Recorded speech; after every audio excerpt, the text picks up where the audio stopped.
This is the Startup Tri-Valley podcast, featuring in-depth conversations with the leaders who are making the Tri-Valley the go-to ecosystem for science-based startups. I'm Yolanda Fintschenko with Startup Tri-Valley. And I'm Katie Marcel with Innovation Tri-Valley Leadership Group. Well, welcome to the Startup Tri-Valley podcast. And we are here today with scientist Drew Wong, materials engineer at Lawrence Livermore National Labs. Drew, welcome to the pod. Thanks. Welcome. It's a ton of fun to be here. So let's just dive right in. And we're going to start with a little bit of why Drew is here. So Katie, I don't know if you want to talk about the Innovation Tri-Valley meeting that kind of spawned the idea to have Drew on the pod. Yeah, sure. Innovation Tri-Valley Leadership Group is a regional movement. We're a business-led organization representing leaders from the research labs, your institution, Lawrence Livermore National Lab, and then Sandia National Laboratories, and the business sector of the Tri-Valley, the educational institutions, and the government agencies. And in 2020, we launched a plan for the region to continue thriving to the year 2040. And a really pivotal aspect of that was the green economy and how the Tri-Valley in particular can be a model of environmental stewardship and also create new job opportunities. And as part of that plan, about 1,000 stakeholders from the region contributed to it, and two goals really bubbled up. One of them being doubling down on efforts to commercialize lab research within the region and leading on moving towards a carbon neutral and water neutral future. So when the plan was envisioned a few years ago, I don't even think those leaders at the time could even anticipate what we're talking about today. So clearly with Innovation Tri-Valley Leadership Group, we partner with Startup Tri-Valley. Another partner, two valuable partners of ours are the Lab Foundation, Livermore Lab Foundation, and Lawrence Livermore National Lab. So we're very excited to be amplifying your work and brought you to an Innovation Tri-Valley Leadership Group board meeting, and it kind of exploded. People have been talking about it. People are really excited. So we're excited to have you here, and we're really just trying to get the word out and get as many folks, especially regionally, as possible to know about the work that you're doing. Thanks. That's really encouraging to hear. I didn't realize it was going to be so impactful, and love to hear that something I said is actually listened to and talked about. Absolutely. Listened to, talked about, and continuing to inspire people. So, of course, I was at this meeting and heard your presentation on the Roads2Removal, and that spawned so much curiosity from our part.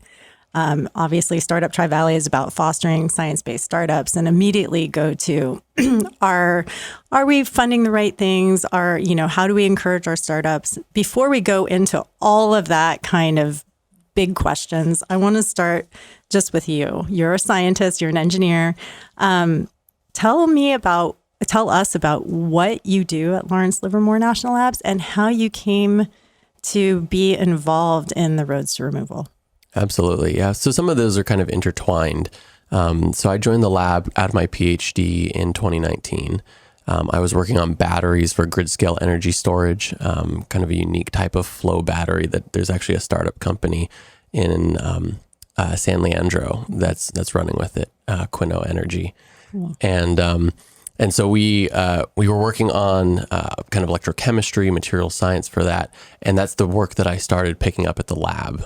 But I got more focused on the carbon aspect. And so we were focused on what was called carbon utilization. How do you take carbon dioxide, and instead of burying it or storing it in some way, which is a really valuable and impactful thing to do, how could you actually use that in an interesting way for production of new materials?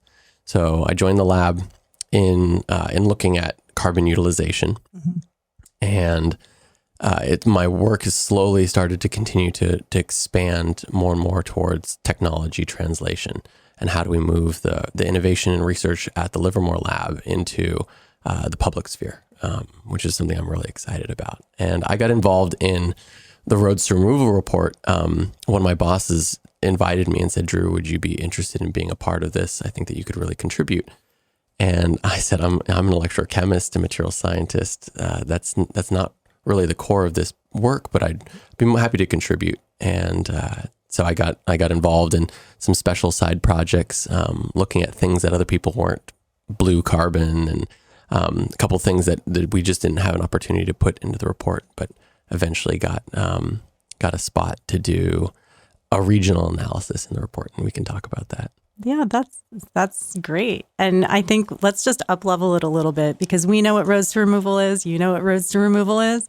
Can you tell our audience, what is the Roads2Removal? Yeah, so jump the gun a little bit there. So Roads2Removal is a report that the Livermore Lab led, but was put out back in December. And it looks at the question of if we can decarbonize or remove the need for fossil fuel burning power plants across the country. What is the residual amount of carbon that we still need to remove from the atmosphere? Mm-hmm. And what are the ways that we could do that? What are the potentials, and what's it going to cost? And so this report really looks at kind of a national level scale of how do we do carbon removal in cost effective and practical ways. Great. And this is the Livermore Lab Foundation that led the report? The Livermore Lab Foundation sponsors and was helping with a lot of the publicity and the funding and resources. The Lawrence Livermore National Lab was the one that led the report and brought in other national labs, other research groups around the country. So I think there are something like 14 different groups. So there were 68 authors on the report. Wow. So it was a pretty big effort over the past 2 years. That's an amazing collaboration to be a part of. It was, the leadership was fantastic in being able to try to orchestrate all this.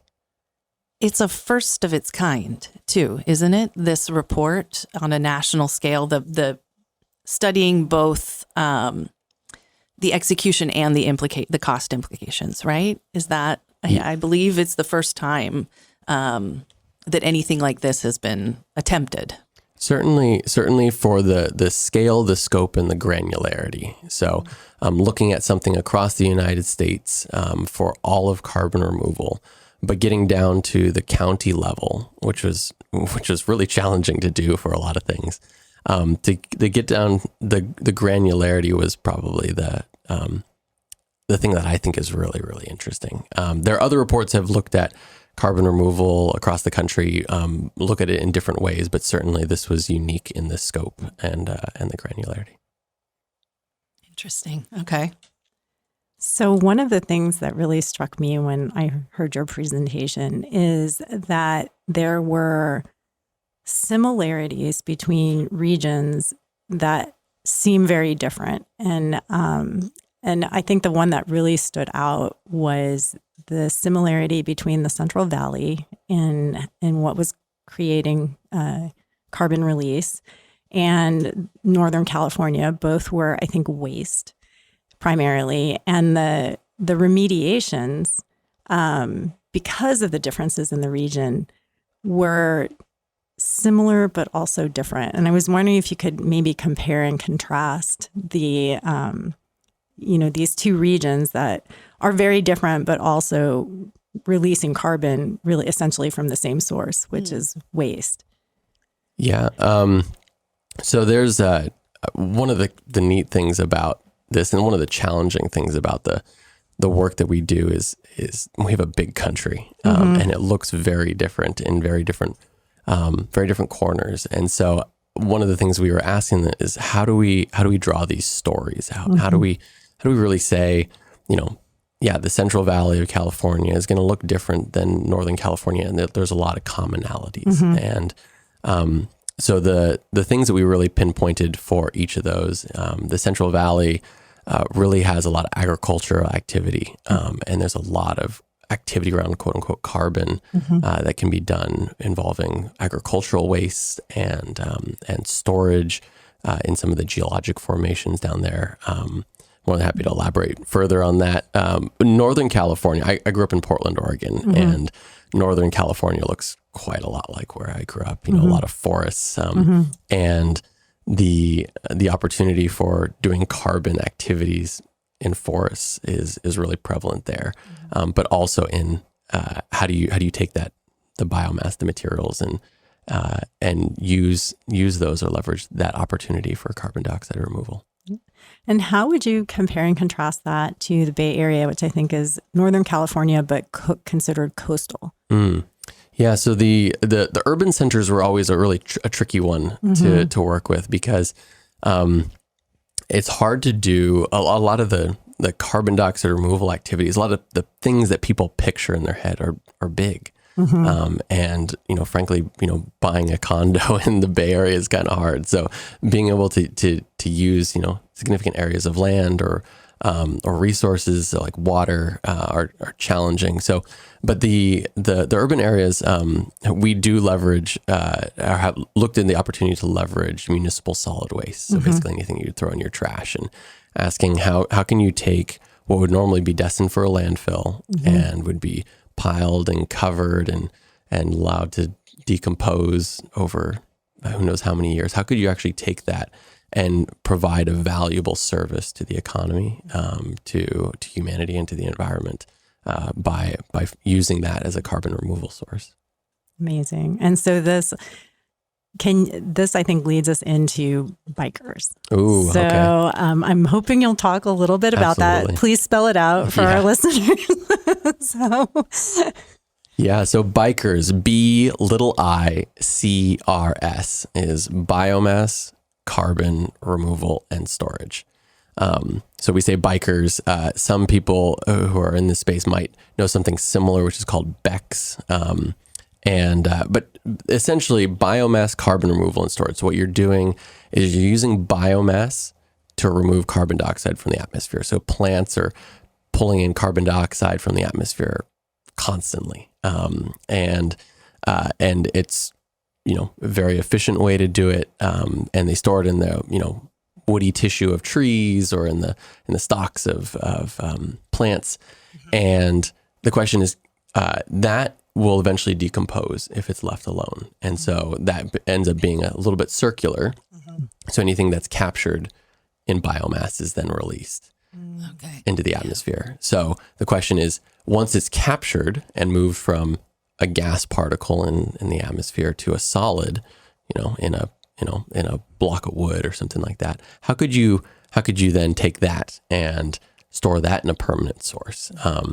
Now, there are a wide variety. I think we looked at like 27 different ways to do this. There's a lot of really interesting technologies that are being developed on how do you take carbon in biomass and put that in permanent storage options. I will not be able to do an exhaustive list here, but essentially you could turn it into a different form, whether it's solid or it's liquid or it's a gas, and then store that in a permanent place.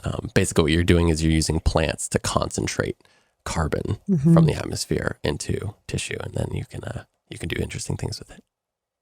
Exciting. Very Deceptively simple sounding. It is. Yeah, it always is. It's easy to be able to talk about something in 30 seconds, and the actual building of it would take quite a while. So I was just going to say, to expand on that, what are we talking timing wise? What would a regional initiative look like? Say, let's take the Tri-Valley, and what would that first step look like? Sure. So there's when we were looking at the report, bikers, as you mentioned, is one of those different pathways, taking biomass, removing carbon dioxide from the atmosphere and biomass, and then finding permanent places to store that. We also looked at how could you store carbon in agricultural soils or in longstanding tree biomass. So if you were able to support, afforestation or the regrowth of forests, could you store carbon in the new growth of those trees? So those are actually really, really fast. You could start that tomorrow, and with pretty minimal changes in either agricultural practices or in forest management. I think there's a lot of opportunity for support of folks in our Forest Service and stuff like that to be able to leverage the skills and knowledge in those spaces to be able to do carbon dioxide removal today. That is a small portion, but I think a very important portion of what is possible today. Bikers, it involves a little bit more engineering. So there's, you need to build a facility. Typically, if you're getting the permits and stuff like that, all the business related things, it's going to take you a couple of years to build it. And then probably a couple of years to really see the, financial benefits of that. So you're probably looking on the time horizon of 5 to 8 years would be my guess. But it's a system that could be used for a long period of time. And then we have other technologies that we've looked at, which are still needing more work at scale. And so, but we can talk more about that as well. Yeah. Well, it sounds to me like one of the strengths of this report and what you just brought up here is this identification of sort of near term, midterm, long term. And there's different types of innovation across the board, everything from how cities can operate. And you mentioned, the people who are like forest rangers and how they're managing the forests. But I'm very curious because of Startup Tri-Valley and Daybreak Labs and our mission, what you see as some opportunities for innovation from the startup community, especially, here in the Tri-Valley. Yeah. I mean, the startup community is just great. I've loved getting to know founders and entrepreneurs and the number of things that they get to think about on a daily basis. And so I don't even know if I will be able to do justice to talking about all the opportunities, because we looked at a portion of technologies that are fairly mature, but there's certainly a ton of innovation that needs to happen in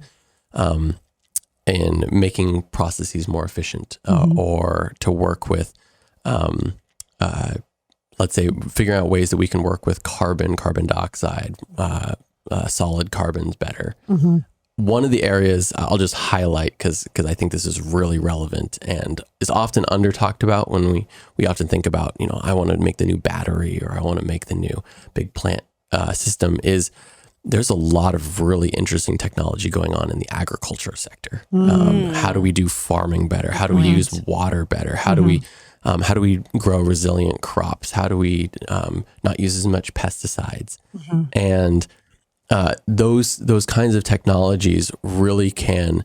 I've seen some really cool things where they're analyzing soil in real time, and that wasn't possible 10 years ago. Right. And the opportunity for carbon dioxide removal and being able to monitor and record and to verify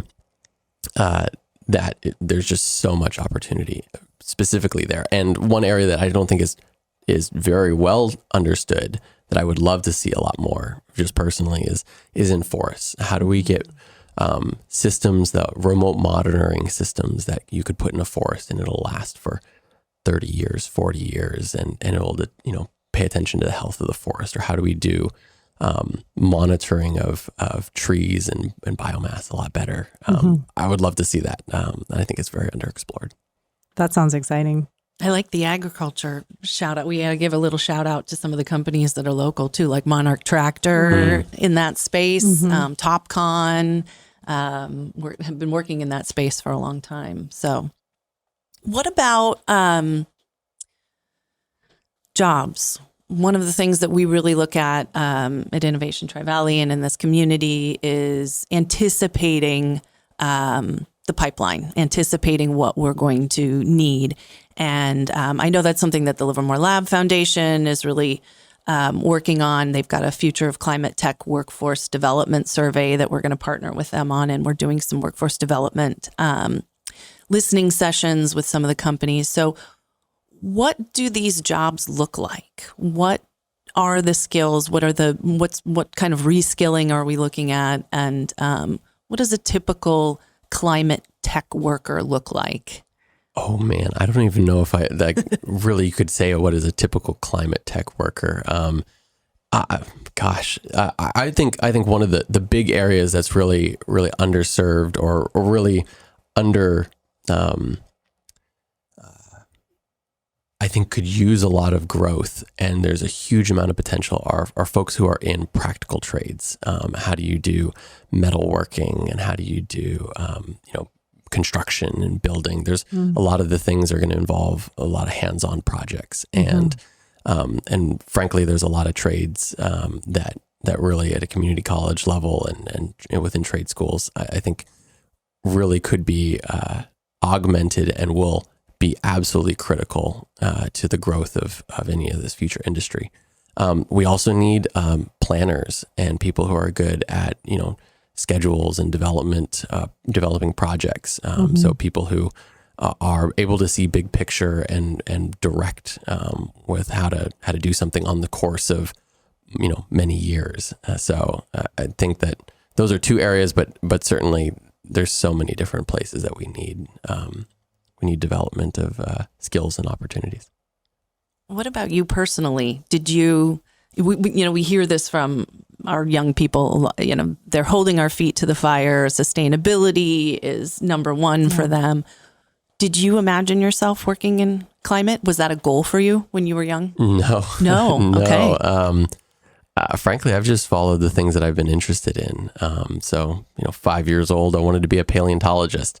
And then that's kind of continued to pivot. I didn't even know when I went to college, I said something in math and science. And so I took a bunch of courses, and my first courses in engineering were just eye-opening. And I was like, I love this.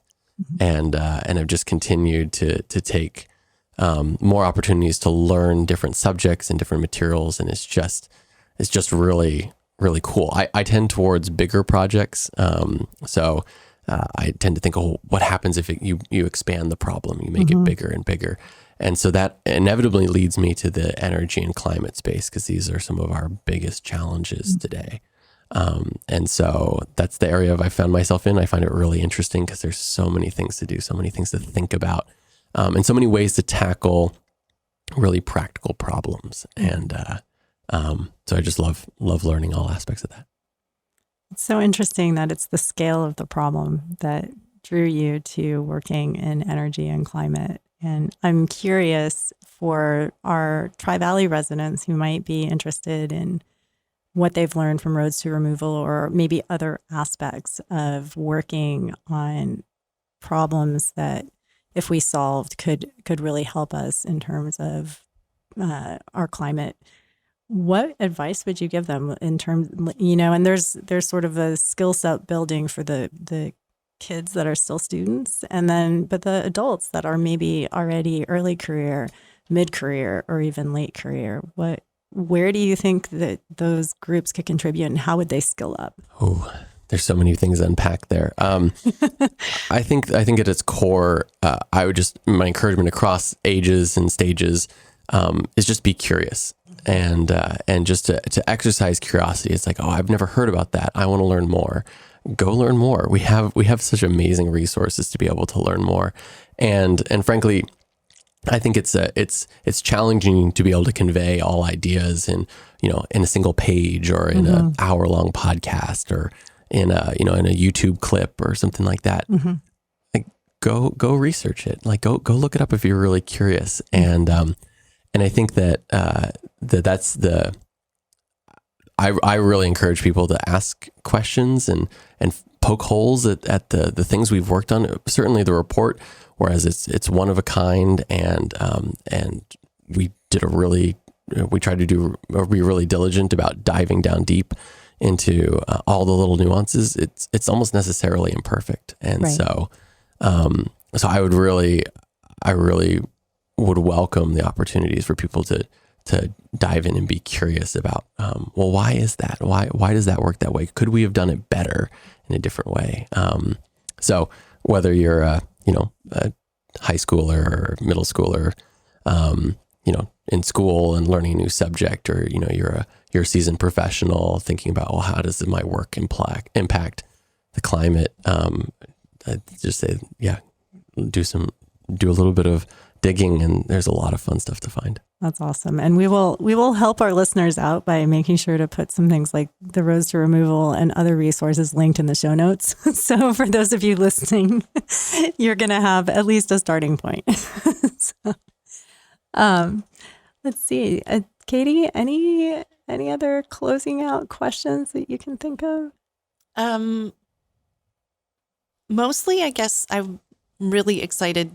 I'd really like to know what excites you the most about this. What do you see? How about 5 years and then 10 years from now? What would you like to see? What is your near term and what's your moonshot? How about that? Ooh. Okay, so I'll start with what I'm excited about. One of the things that came out of this report, and I've mentioned this before, but I frankly was really floored and really excited that being able to reach our carbon removal goals is possible. It's possible. It's certainly expensive and will take concerted effort, but that was something that I just walked away with like, wow, we could do it. It doesn't mean it's going to be easy.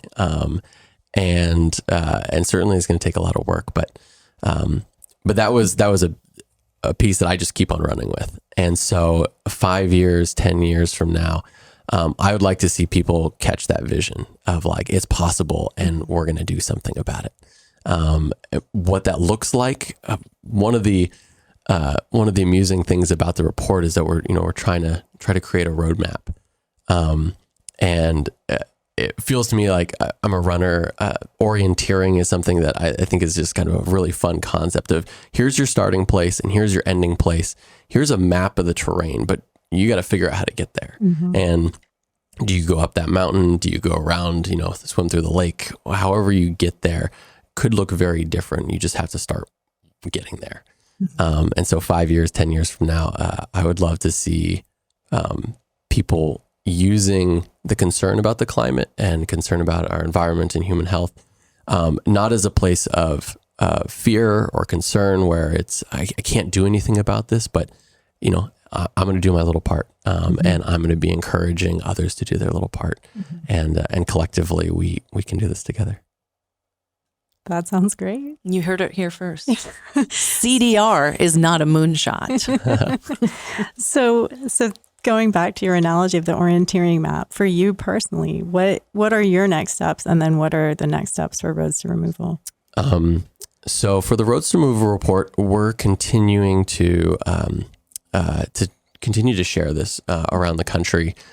So we're going to be going to different parts around the country throughout the year at different workshops and events to talk about this. We were just in North Carolina, and we have a bunch of things coming up in the fall. There's actually going to be a Livermore Foundation run event that'll be local that people can attend. I'm not exactly sure of the details on that, but I'm sure you can. I believe that's going to be in September and at Las Positas College, from what I understand. So we'll put those details in the show notes as well as that's forming that plan. Wonderful. That's great. Yeah. There's so many different activities going on that I can hardly keep track of them all, but we're also looking to, we're one country. And so what could communication look like with people beyond? So that's still very much an infant stage, but and I'm not involved in those conversations, but we certainly thinking about how can we collectively make a difference on the environment. Yeah. And how does this translate to what you're doing in your own work for Lawrence Livermore? Yeah. My own work, as I started off, I get really excited about technology development. And so even some of the things that we wrote up in the report, there's still a lot of research to be done. Right. And so my work really centers around this question of how do you move something from I've demonstrated it at the benchtop scale, I've proved a proof of concept that it works. It's a long ways to get to it's in someone's pocket, or it's it's attached to someone's house, or it's in a field. And my current excitement is how do we move more of the lab technology that way, developing both facilities to do prototyping and develop ecosystems to be able to bring in people with business mindsets to be able to really grow technology so that there's more of a pull from the industry community on that. That's exciting and really aligned with the things that we're both involved in. That's Absolutely. amazing. At the Energy Summit, the Regional Energy Summit that we just held, Lawrence Livermore director Kim Budell was our keynote speaker, and she also did a panel with Courtney Jenkins, who's the president of NG U.S. Services, and they really leaned into public-private partnership. For them, that was the key to the future of the environment, really. And so that just goes along to what you're saying.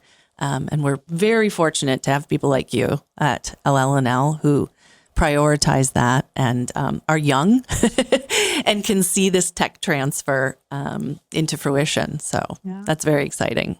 Thanks. I think it is. It's definitely hard.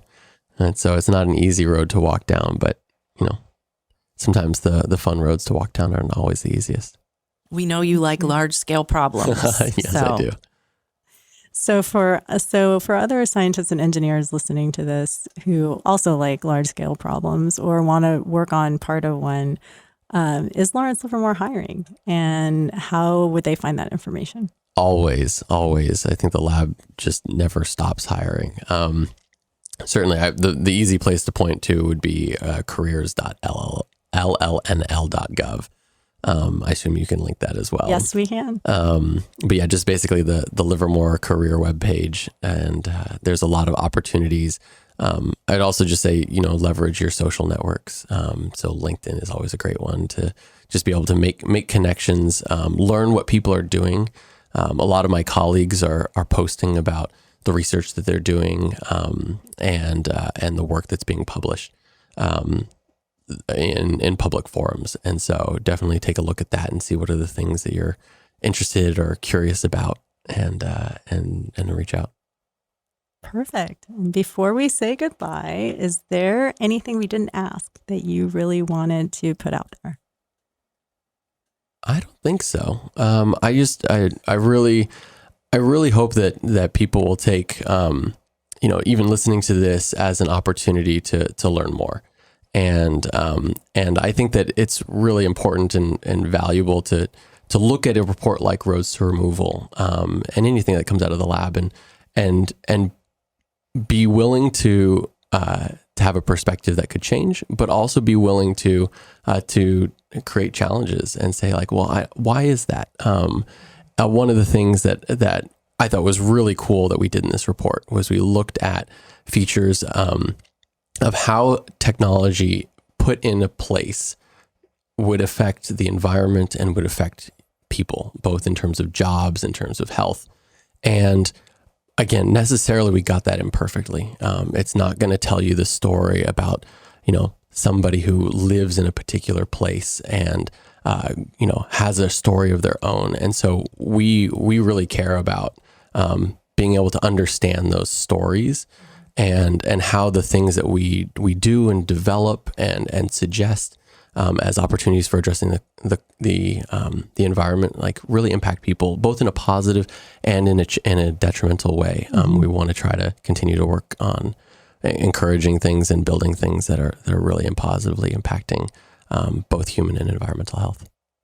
Love it. I think that's a great way to close out. Drew, thank you so much for being on the pod. And Katie, thanks for co-hosting. Yeah, thank you for having me. And thanks, Drew. This was inspirational and informational. Really, really great conversation. Thank you. And thanks for the work you're doing. My pleasure on all fronts. Appreciate it.